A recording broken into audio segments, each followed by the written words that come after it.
Welcome back to the page, Potterheads. We've got a new chapter for Backward with Purpose, Part 1, Always and Always by Dead Woodpecker. And here we have it, Chapter 25, Undesirable Number 1. Chapter 25, Undesirable Number 1. Chapter text. Harry knew about the outcome of his trial before anyone could tell him because his scar pulsed, and he felt a quivering flash of happiness. As he was dueling Mad-Eye Moody at the time, and losing badly, he rightfully attributed this to Voldemort. He held up his hand to end the duel. "No time to rest, Potter," Mad-Eye said. "I told you we'd be practicing as much as we can while we're hiding from the Ministry." "Give me a moment," Harry said. "I just got sentenced to Azkaban." Moody's mouth sagged open. He looked around the room, obviously searching for a Patronus of some kind, and then stared at Harry. "Just this moment." "Yeah," Harry said. "Voldemort told me. When he tried to kill me, he transferred some of his powers to me," Harry said carefully. "Didn't they tell you this? It's why I can speak Parseltongue, and why I can sometimes feel what he's feeling, if it's a particularly strong emotion. You can read you-know-who's mind?" "Not really," Harry shrugged. "Just his emotions. Sometimes I'll have visions, though, of what he's doing. And that's not very comfortable, let me tell you. If you ever doubt that Voldemort is the most evil bastard who ever walked the earth, just come find me. I'll set you straight. Let's ask Kreacher for a spot of tea, shall we?" Moody said after a long silence.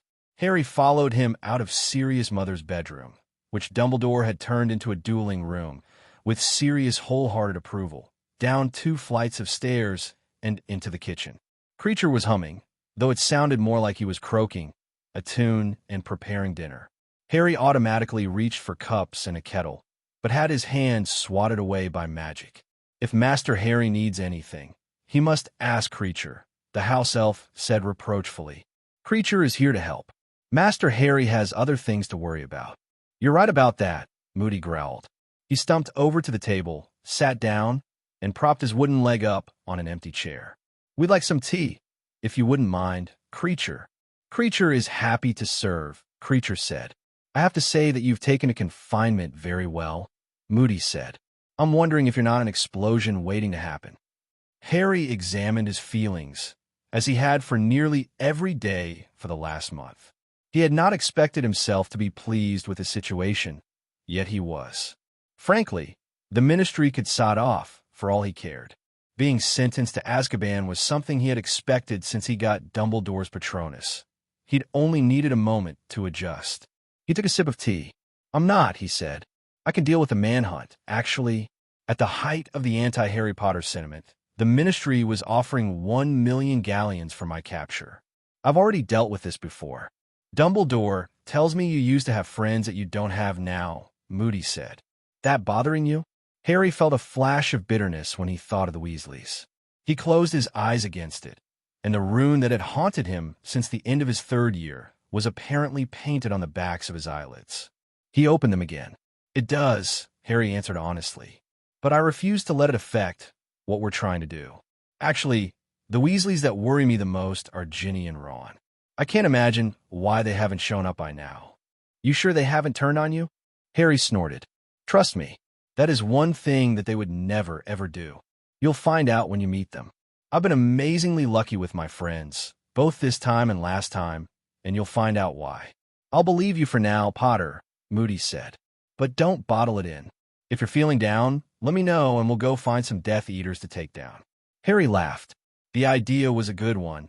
He didn't want to rustle up a few of Voldemort's supporters. But he didn't want to make any moves like that until Ron and Ginny had joined him. "Where are they?" "That'll have to wait," he told Moody. "Besides, taking out Lockhart will be just as fun as taking out Death Eaters. I'm thinking of taking pictures and exposing his gross incompetence. Thought I'd send it to Witch Weekly. I might even give them a quote. And we're still waiting for the others to do that." "Just another week," Harry said. "We can't afford to wait any longer than that. If Lockhart is going to cause trouble, he's going to do it once the news hits the Prophet tomorrow." Harry thought of the plan they had made, and felt such bliss about it that he could not stop the broad smile from spreading across his face. It was perfect in all ways but one. They should have done this much sooner. Ron had been right, but in the aftermath of his exile from the Burrow and finding Sirius, all of them had forgotten. He thought of how it was the perfect revenge for being obliviated, and his grin grew even wider. "Care to share what's so funny?" Moody asked. "Lots of things, actually," Harry said, imagining Lockhart's comeuppance. The fact that the Ministry of Magic is compiled of so many morons that they have no idea that they're working with us. "I've always said they were a bunch of boobies," Moody said. Startled by the slang, Harry threw back his head and laughed. It felt good, laughing did. This was one of the reasons why he had not begun feeling resentful and angry with the rest of the wizarding world. The fact that Dumbledore could so skillfully manipulate the Ministry to further their aims, the fact that he now had Tonks and Moody on his side, even the fact that he did not have to go back to school and face Umbridge, but could instead take an active role in the war. He felt like he had a talisman in his chest, guarding against feelings of ill use. Moody then did something that surprised Harry a great deal. He opened his mouth, and a chuckle escaped.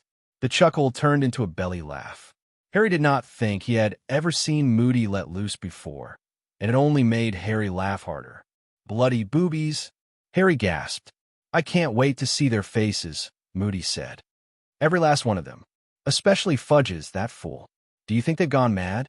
Tonks asked. She sounded greatly amused. "If that's madness, I want some," Sirius said. "Hey, everyone," Harry said.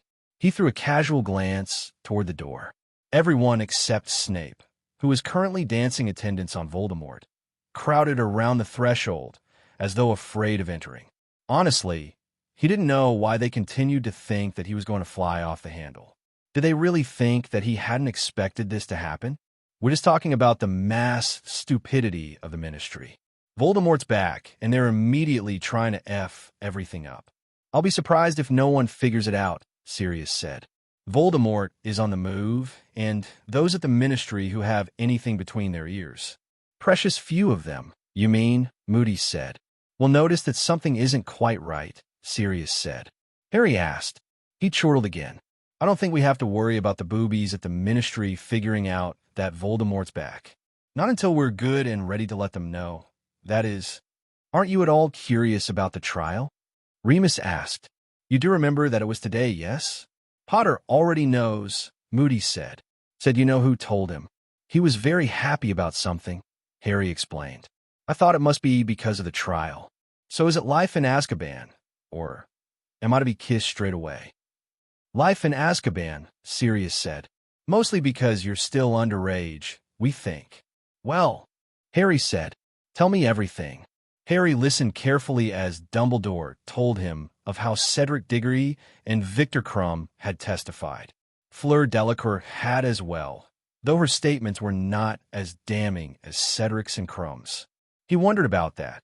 Was it possible that she remembered that he had helped her escape the Grindylows during the second task? "And Augusta Longbottom and Xenophilius Lovegood defended you," Sirius said.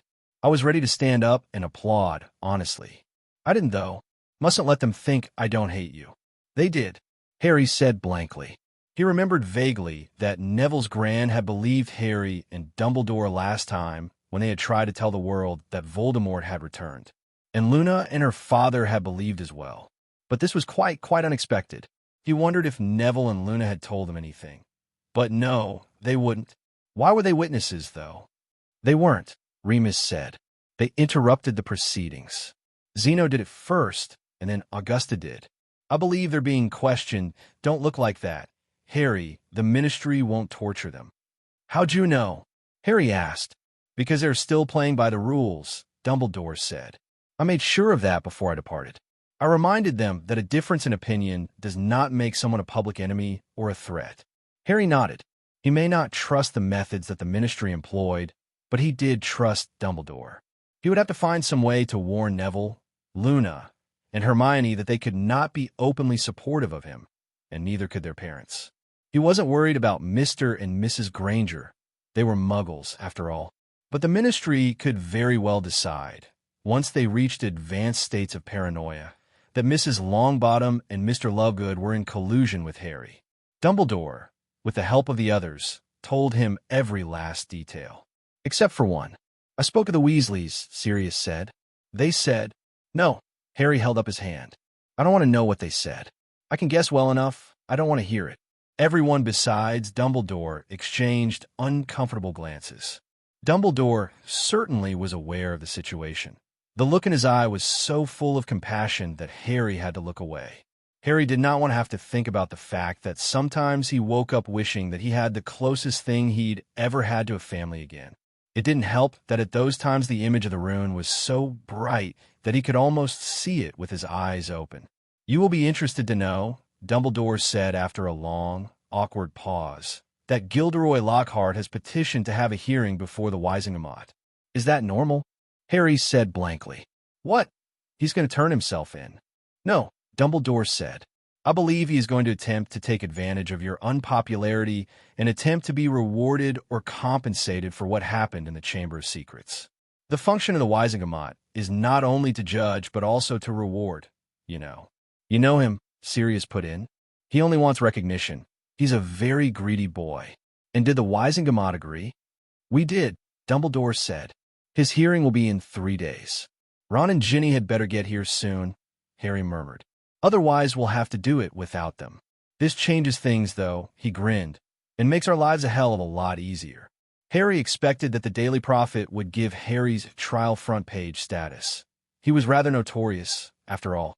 He simply did not expect it to be in the Evening Prophet, and when the delivery owl flew in an open window, and Harry saw his own face blinking up from a photo taken by Rita Skeeter last year. "They must have really hustled this one through," he said, raising his eyebrows. Harry did the honors of reading it out loud. "Harry Potter sentenced to Azkaban by Aggie Lafferty.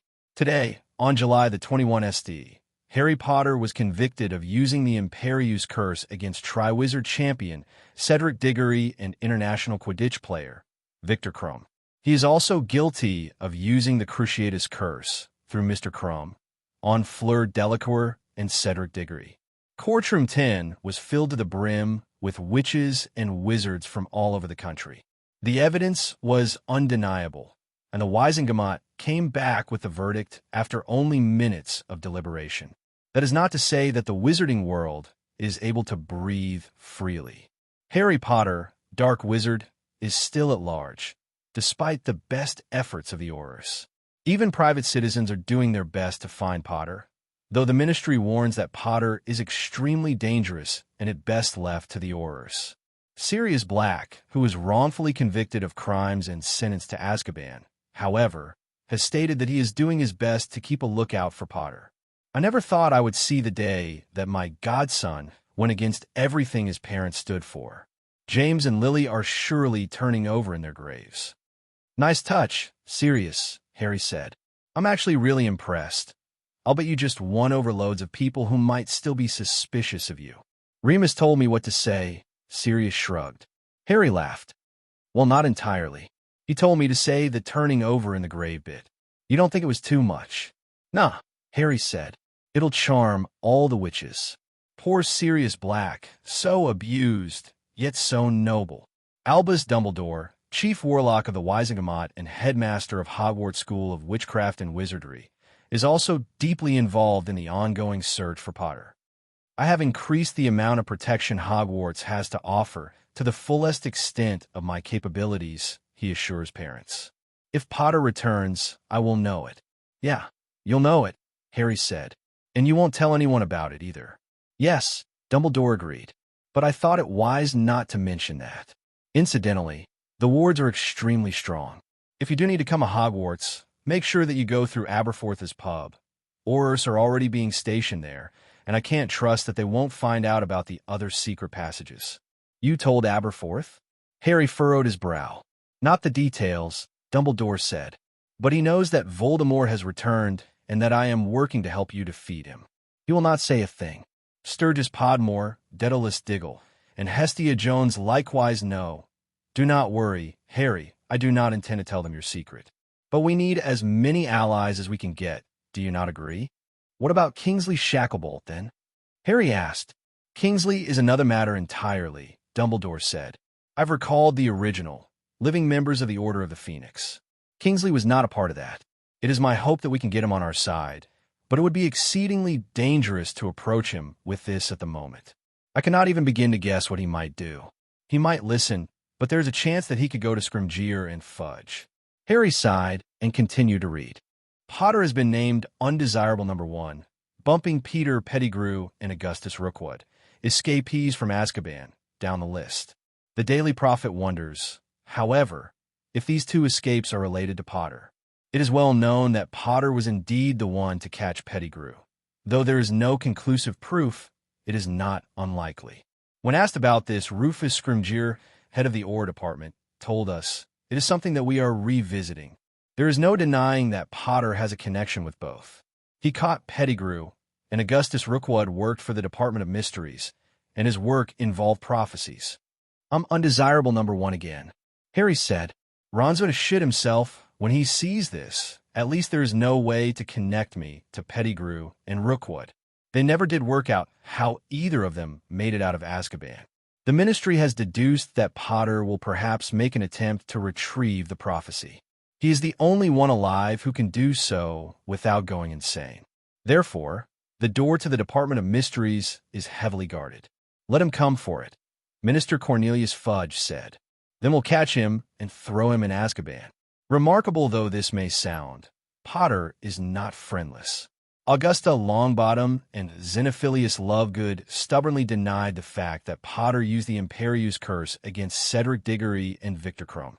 They drew on the fact that Neville Longbottom and Luna Lovegood are great friends with Potter. After what happened to his parents, my grandson would never ally himself with a dark wizard. I believe there has been some mistake, she stated after the proceedings. Xenophilius Lovegood was heard saying similar things, though he was not available for comment. While it may be true that their loyalty to their progeny is what inspired this, they are at this moment being questioned about Potter's whereabouts. Lucius Malfoy, head of the prominent Malfoy family, has a darker thought. "Strong witches and wizards have been led astray before," he said. "I wouldn't doubt that Potter has enchanted them to believe he is innocent. He has a compelling point, which I am sure the Ministry will explore." "Can you believe how stupid they are?" Sirius asked. "Lucius Malfoy is one of the most senior Death Eaters. Surely other people have realized that he bought his way out of Azkaban." "Galleons erase everything," Remus said. "You know that, Sirius. Merlin knows the Blacks knew that lesson better than anyone." Sirius grimaced. "Don't remind me. The Ministry will also be issuing pamphlets. They will be guides to helping you and your family protect themselves. Albus Dumbledore will be writing it himself, so the Daily Prophet urges you to take it very seriously." Harry raised his eyebrows. "That's a damn good idea. Last time the pamphlets didn't go out until after Voldemort was unmasked, and they were rubbish. With you writing them, they might actually be useful." "I hope so," Dumbledore said, his eyes twinkling. "I will attempt to live up to your exacting standards."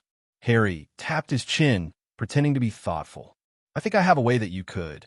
"What did you say?" "Live up to my exacting standards."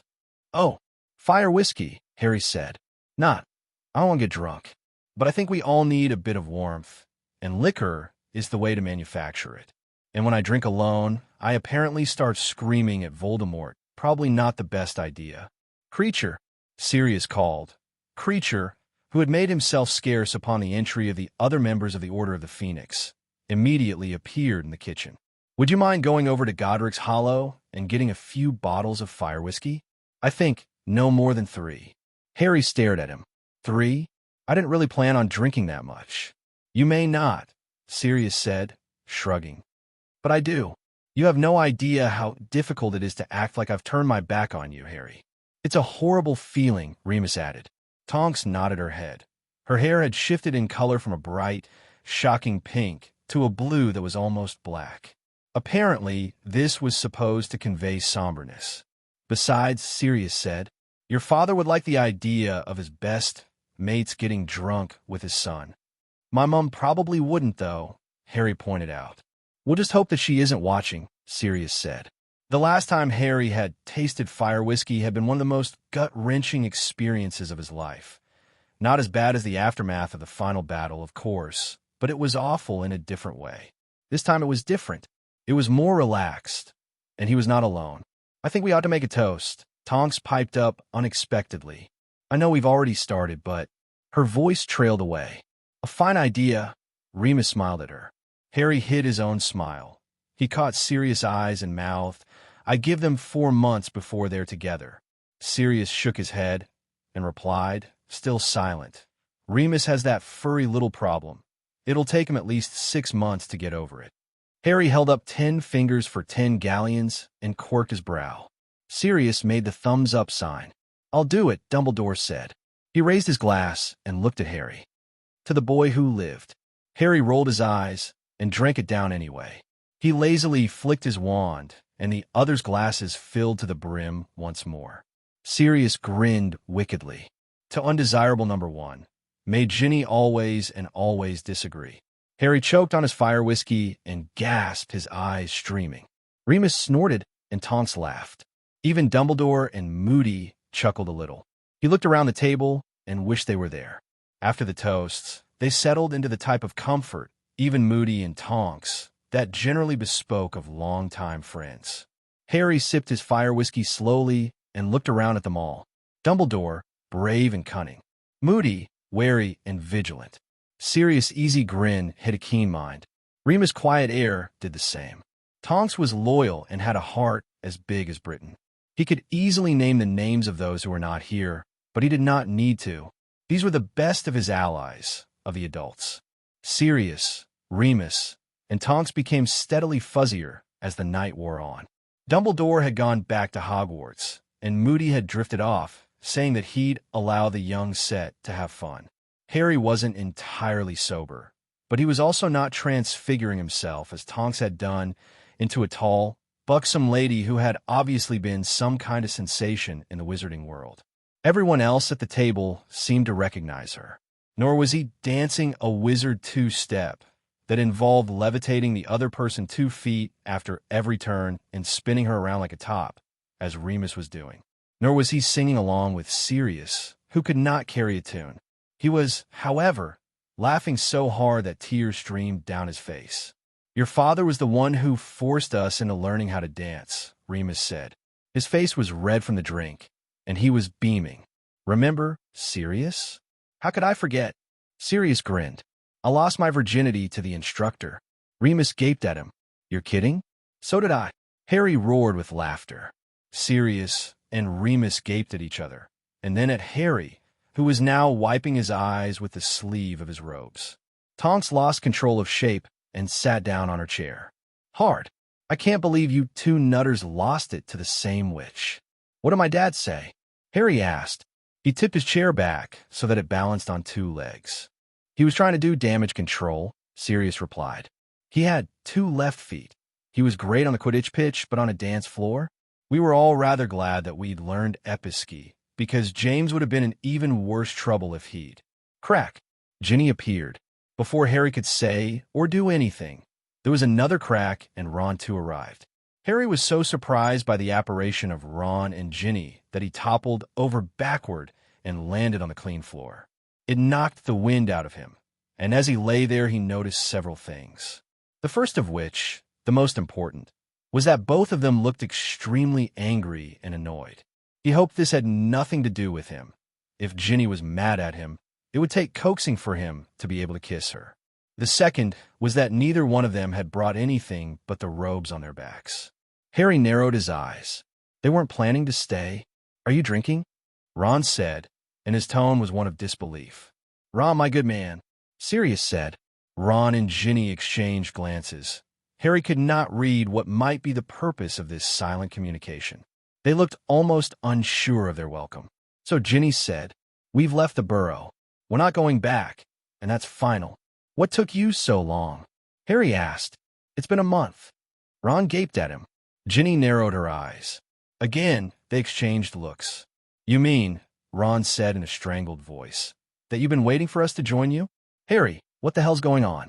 Why aren't you brooding or angry that we couldn't take it anymore and joined you in hiding? Aren't you supposed to be doing the hero thing and pushing everyone else away because you decided to go it alone?" Harry considered that. He probably should get up off the floor, but he found to his own surprise that he was a bit fuzzier than he initially thought. "No," he said finally. A small warm hand grasped his and pulled him up. "No," Ginny said. "Don't tell me you've finally learned that lesson." "Actually," Harry said. I figure that just because the Ministry's a bunch of boobies doesn't mean that I should just let Voldemort roam free. Ron laughed, though he still looked tense and shaken. Boobies? Mad-Eye taught him that word, we think, Tonks said. He's been saying it all night.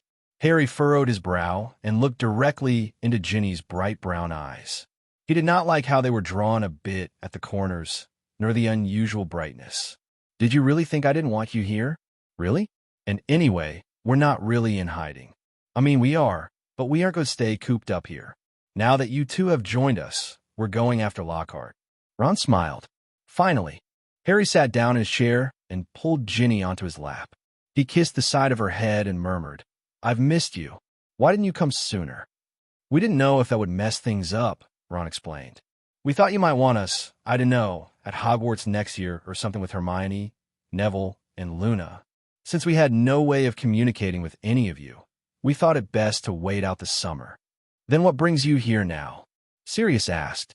Ron and Ginny stiffened and exchanged another weighted look. Harry was pretty certain that they'd had at least 2 reasons for leaving the burrow, their mother and their father. Fuzzy though he might be, both of them looked frayed and ragged around the edges. Harry gritted his teeth, and a little bubble of anger popped in his belly. They had a row with their parents, Harry told Sirius, Remus, and Tonks. I'm guessing it was about me. He turned to look at Ron and Ginny again. I don't want to know the details. I really don't. Ginny looked relieved. We didn't want to tell you. Can we have some of that fire whiskey? Ron asked. HP. Lockhart lived in a rather large and lavish townhouse on a fashionable street in London.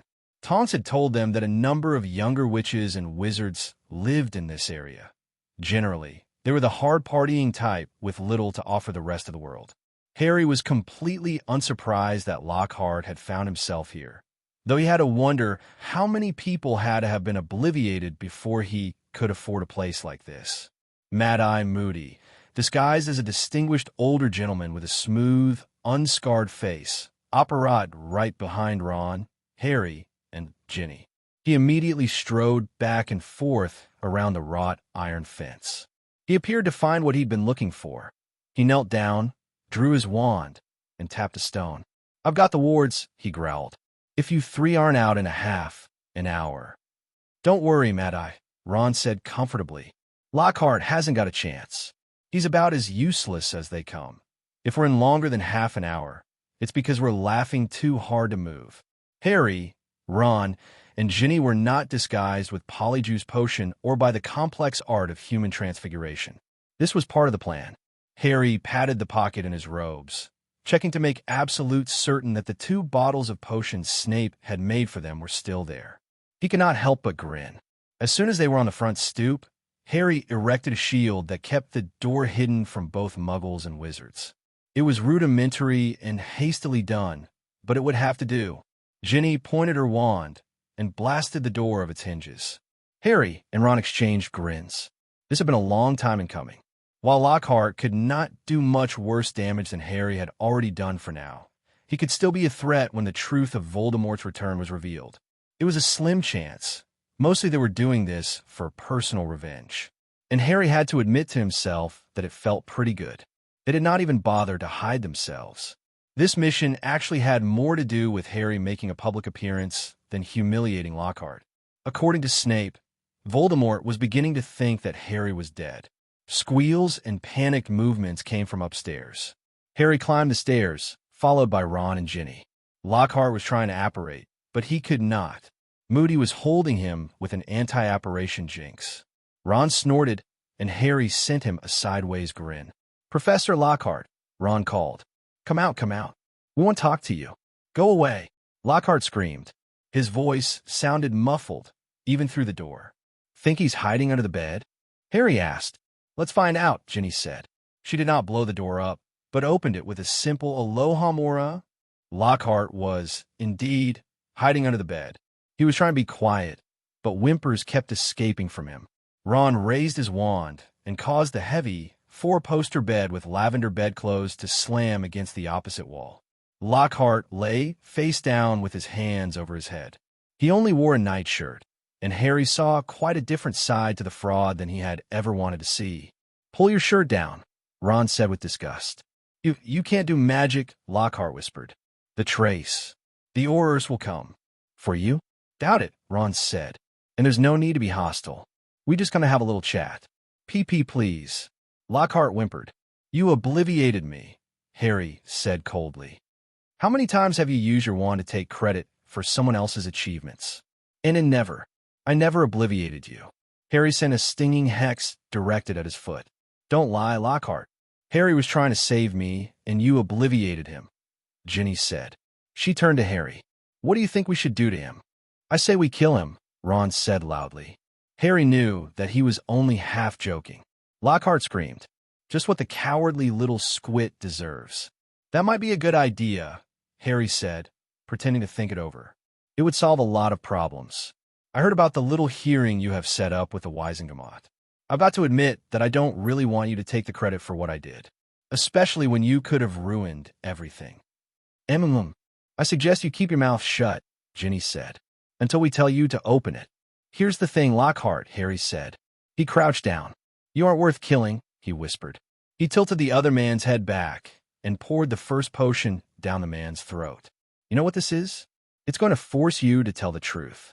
That means that when you go before the Wisengamot tomorrow," Ron interjected gleefully, "you're going to tell them all about how you obliviated Harry. I wouldn't expect that to be the only memory charm you admit to." "Why?" Lockhart wailed.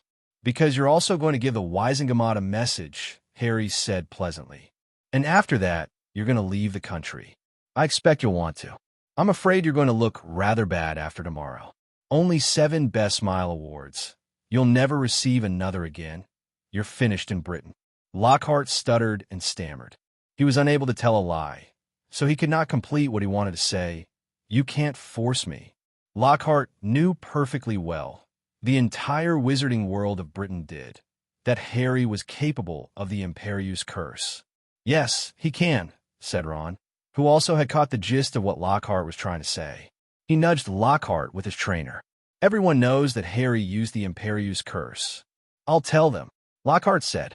"I'll tell them you were here." "Yeah, that's sort of the point, you arse," Ginny said. "You're going to tell the Wisengamot exactly what happened tonight. And give them a message from us," Ron said. Harry handed him the bottle containing the compelling draft, which would force Lockhart to go before the witches and wizards of the Wisengamot. "And make sure you've got a truth sensor there, so they'll believe you. Tell them, be wary," Harry said. This was to the wizarding population as a whole. Then, to those who supported Voldemort and would understand the true meaning of this message, beware. HPHPHPHPHPHPHP. Gilderoy Lockhart, Fraud, by Maggie Clapham. In perhaps the most unique hearing the Wisengamot has ever held, Gilderoy Lockhart admitted to no less than 40 counts of illegal memory charms. He stood before our judicial branch of the Ministry of Magic and told everyone there that his heroic deeds were in fact not done by him.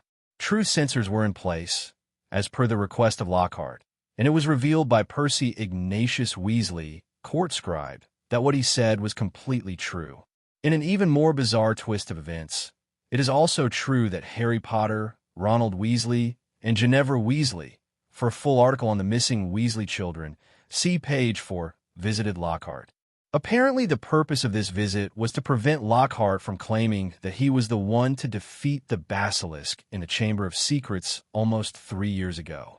Lucius Malfoy suggested that Potter was hoping that his use of the Imperius Curse and the Cruciatus Curse would be forgiven upon the reminder that he had once been viewed as a hero. Potter also delivered what can only be construed as a threat. "Potter deliberately sent Lockhart here," Albus Dumbledore said.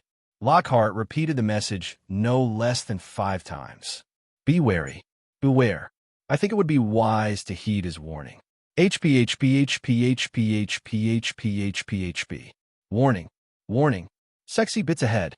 Avast, ye underage readers. Harry stared at Ginny. Ginny stared at Harry. They only took their eyes off each other to stare at the grandfather clock in the sitting room. It was almost 11 o'clock, but the hands moved so slowly that Harry wondered if it just might be broken. He looked back at Ginny. Her eyes were half shut and she was eyeing his lips. He thought she might be purposefully tormenting him. "Either of you want to play a game of chess?" Ron asked. He was smirking, so Harry knew that he was not serious. Harry made a rude hand gesture at him. Today was the 10th of August, and Ginny would officially be 14 years old in little more than an hour. Harry felt almost sick with desire. Ginny waved her wand and whispered muffliato. "Do you remember our first time?" she asked. Harry gaped at her. "That's like asking me if I remember my own name." Of course I remember our first time. He had only thought about it every 7 seconds throughout the entire day and most of the last week. Ever since they had humiliated Lockhart and had taken him down several notches in front of the entire wizarding community, he had thought of little else except that Ginny would be 14, and their self-imposed abstinence would be at an end at long last. He only hoped that this first time would be as amazing as the last first time. And then he remembered how badly it all had begun. Harry was slowly being driven out of his mind. He and Ginny were under the same roof for the first time in over a year. Harry had apologized profusely to her just the other day. He never should have let his fear over what Voldemort might do to her force him away. The destruction of the burrow had already proved that she wasn't safe. She had forgiven him. That wasn't the problem. The problem was that Grimmauld Place was far smaller than Hogwarts. The only secluded places were only private for approximately 10 minutes before someone wandered by. He lay on the bed, actively fantasizing about her. Everything about her filled him with desire. Her hair, her hands, her eyes, and the way her lips felt when she kissed him. He gritted his teeth and closed his eyes. He wanted to hold her. What he was doing was a poor substitute. Crack! For one horrible moment, Harry froze, completely unable to move. Ginny, who had just turned 17, had apparat into his room. He stared at her. He could not help but notice that she only wore a nightgown. The light illuminated her body from behind, and for a second Harry couldn't breathe. And she stared at him, though not at his face. There could be no denying what he was doing. Harry did the only thing he could think of. He dived underneath the bedclothes that had tangled around his legs and prayed fervently that she hadn't really been there at all. He'd only imagined her.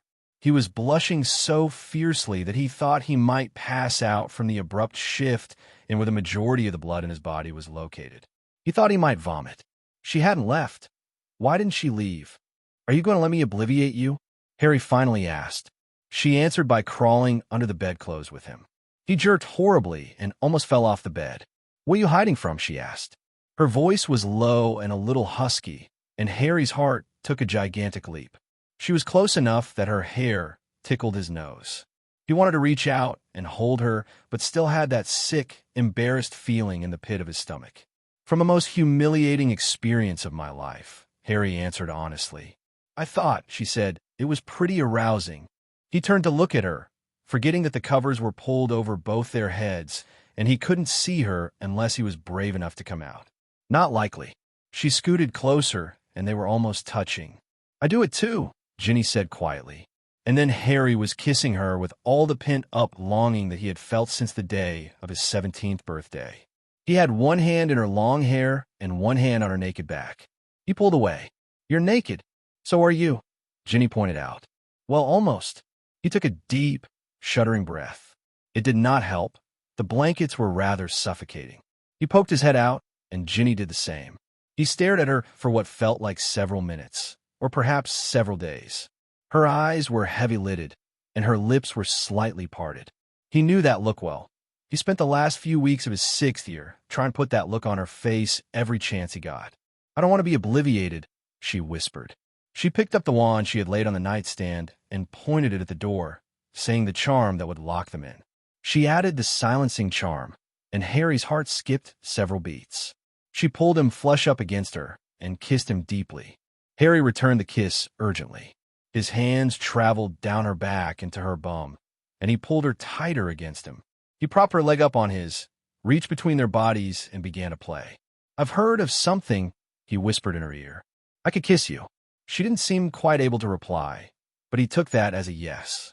He threw the bedclothes, the same ones he had so recently been hiding underneath, off the bed, ripped off his boxers, and slid down her body. He could not help but stare, as he had never actually seen her like this before. They'd been too worried about getting caught. After a few moments, he bent his head, and she screamed. Harry had no idea how long he kept at it, though he knew that with every passing second, his desire grew. Small hands tugged at his shoulders. He followed them.